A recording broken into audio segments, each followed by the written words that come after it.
Welcome to Anxiety Toolbox with FAU CAPS. Let's acknowledge the situation. This is a workshop series for people who experience anxiety.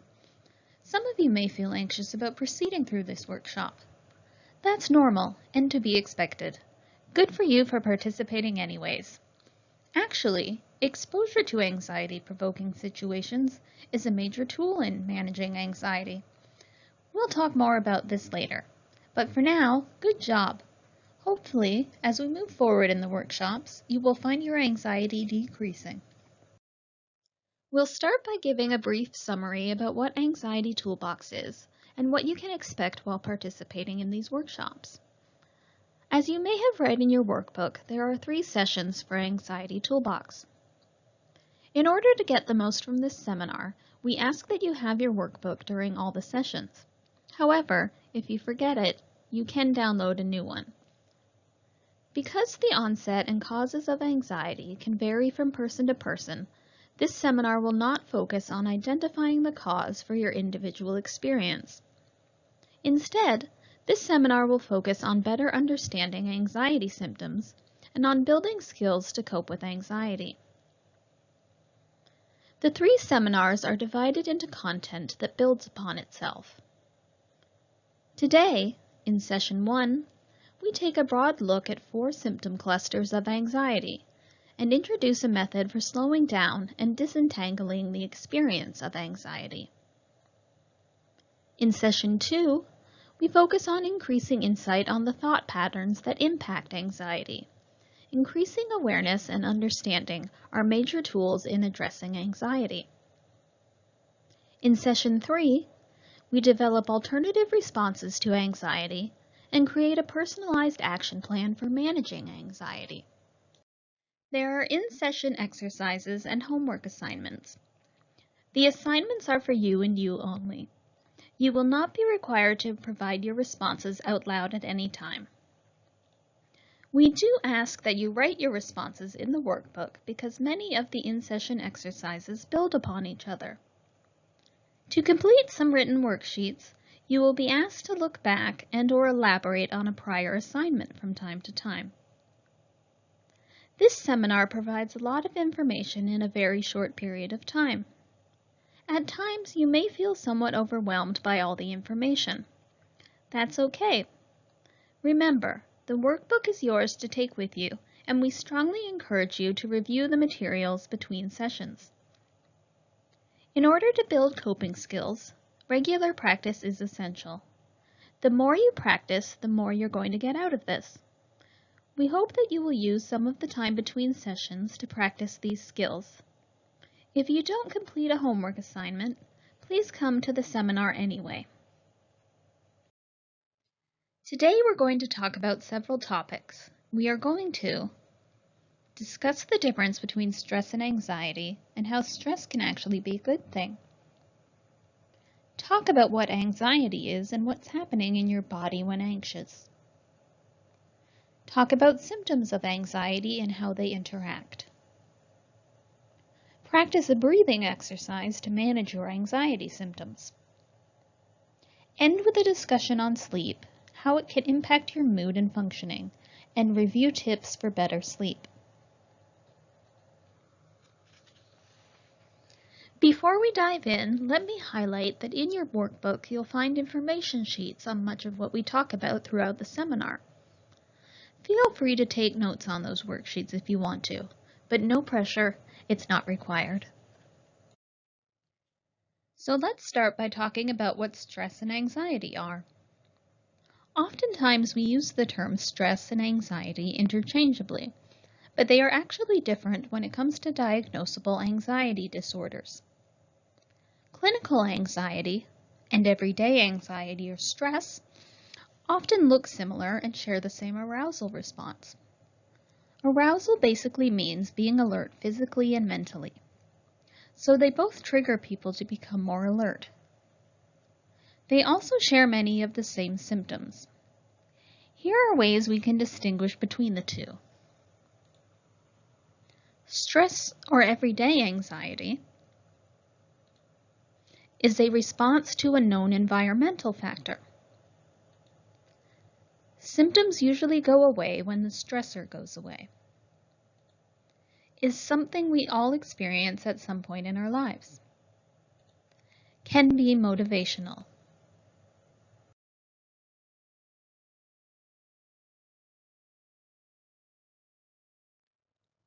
Clinical anxiety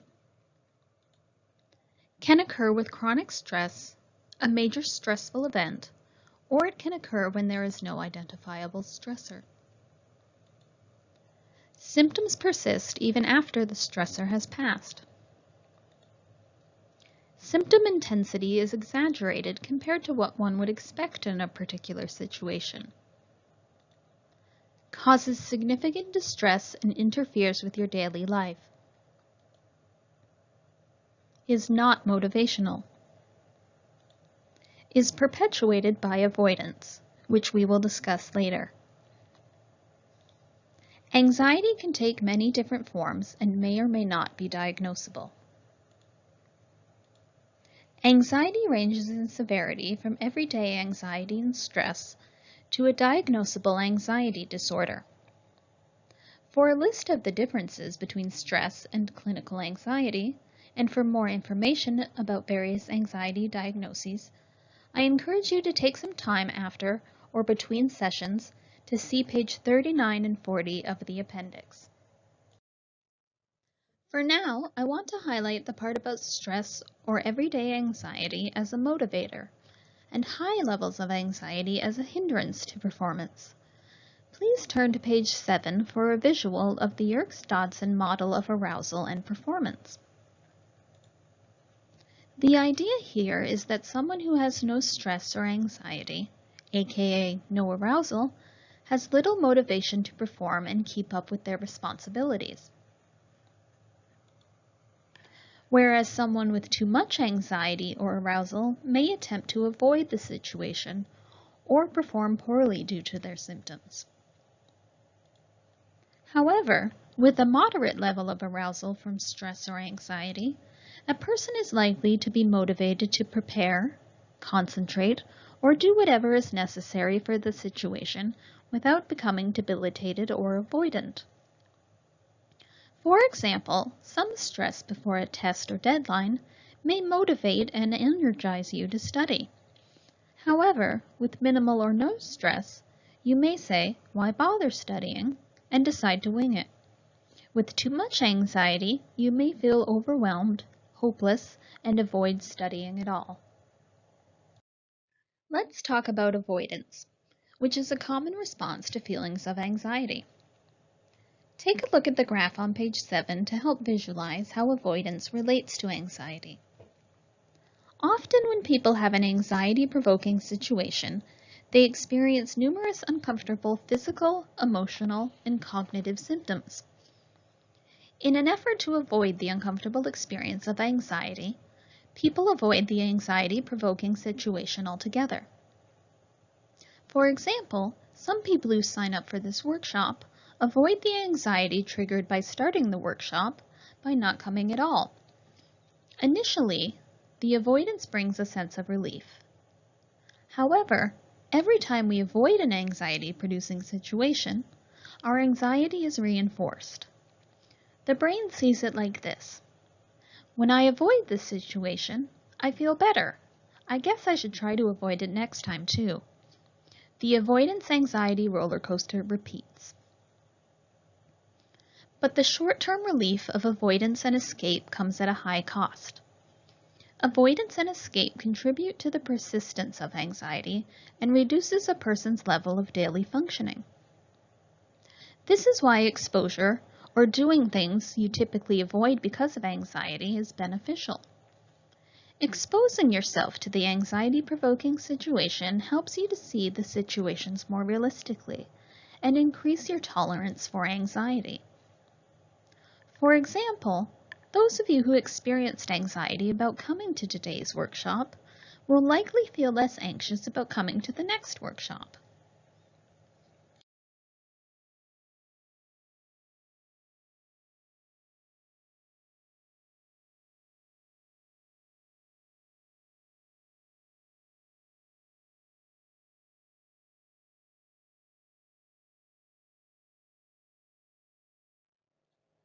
Okay, so how can we increase exposure and get off the anxiety avoidance roller coaster? First, we need to understand what's going on for you when you experience anxiety. Let's start by talking about what's going on in your body when you experience stress or anxiety. A big part of anxiety has to do with our physiological responses to stressors. Some of you may have heard of the fight, flight, or freeze response. That's what we're talking about here.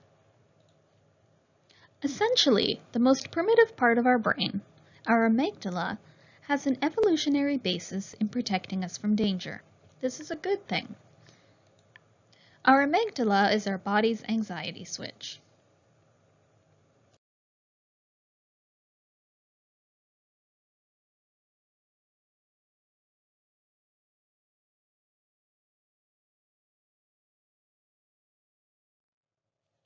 When we as early humans were living in the wilderness and needed protection from danger, such as animals and/or other predators, this part of our brain adapted and switched on to help us either fight the predator or flee from the situation.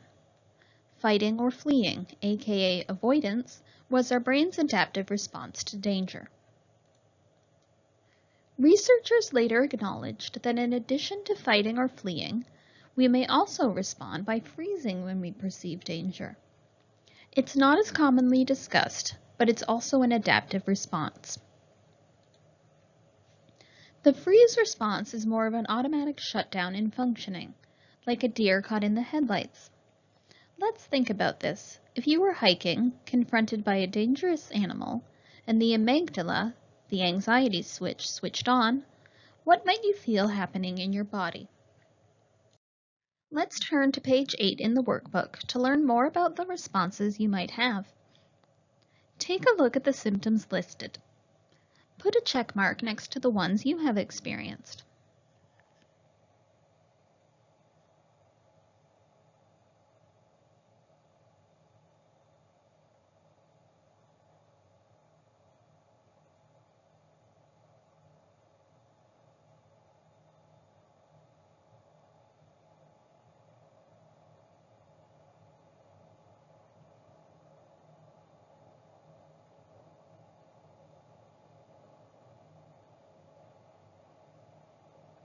I'm sure some of these will sound familiar to you.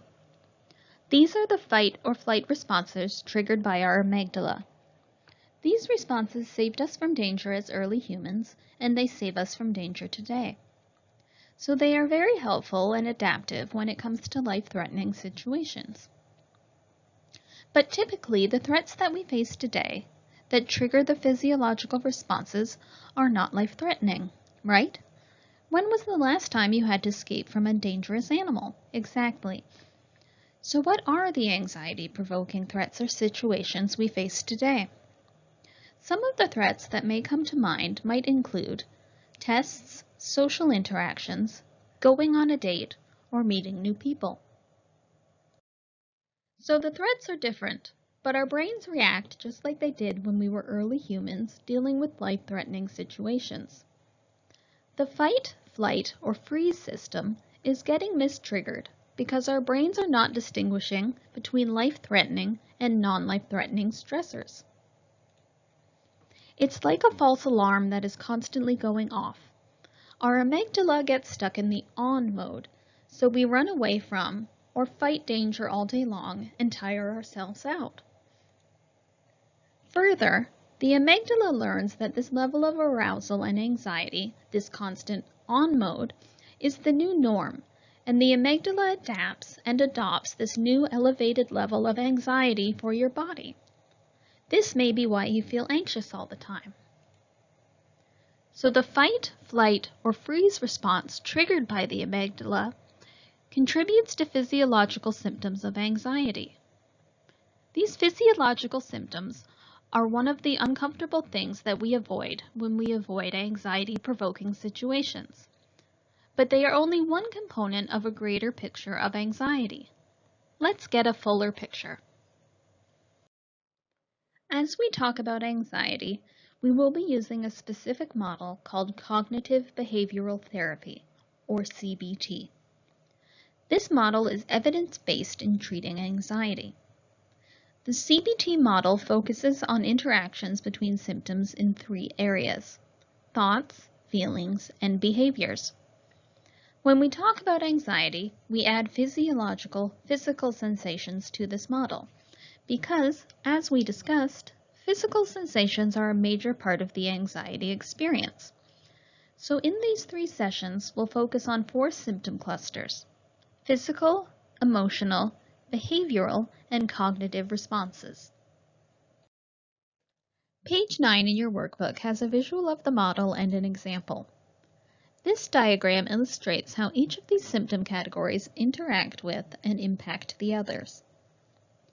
This CBT model is a fundamental part of this anxiety seminar, and we will frequently refer to this diagram, which is called a cross-sectional formulation, throughout the 3 sessions.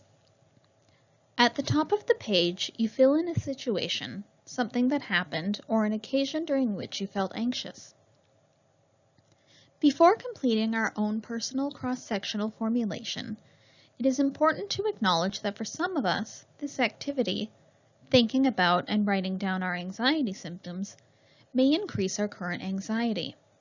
Even thinking about this activity may increase our anxiety. This is totally normal, especially if we are accustomed to avoiding thinking about it. Just know that as we spend time talking about anxiety in a constructive manner, the intensity of the anxious feelings will most likely begin to decrease. And at the same time, we will be practicing our new tools to manage the anxiety. Okay, so now we're going to get into it. Looking at the blank diagram on page 10, please take a minute to think about a situation where you felt anxious and jot down the corresponding symptoms of the anxiety you personally experienced. If you are having trouble thinking of symptoms, see pages 11 and 12 for examples of symptoms. Take a few minutes to write these down.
So we may have just increased our anxiety symptoms by actively focusing on an anxiety-provoking situation instead of avoiding it. Let's learn a new skill for our anxiety toolbox. One of the most effective coping strategies you can use for anxiety symptoms, particularly the physical ones, is to use deep breathing and relaxation techniques. Remember how we talked about the fight, flight, or freeze response? This response activates your sympathetic nervous system. It sends oxygen to your arms and legs so that you are prepared to fight or flee. However, less oxygen is sent to our thinking brain and our prefrontal cortex, which makes it difficult to think clearly. Deep breathing and relaxation activate the other part of your nervous system, the parasympathetic nervous system, which sends a signal to your brain to tell the anxious part that you're safe and don't need to use the fight, flight, or freeze response. Deep breathing gets more oxygen to the thinking brain. Also, by addressing the physical fight, flight, and freeze symptoms directly,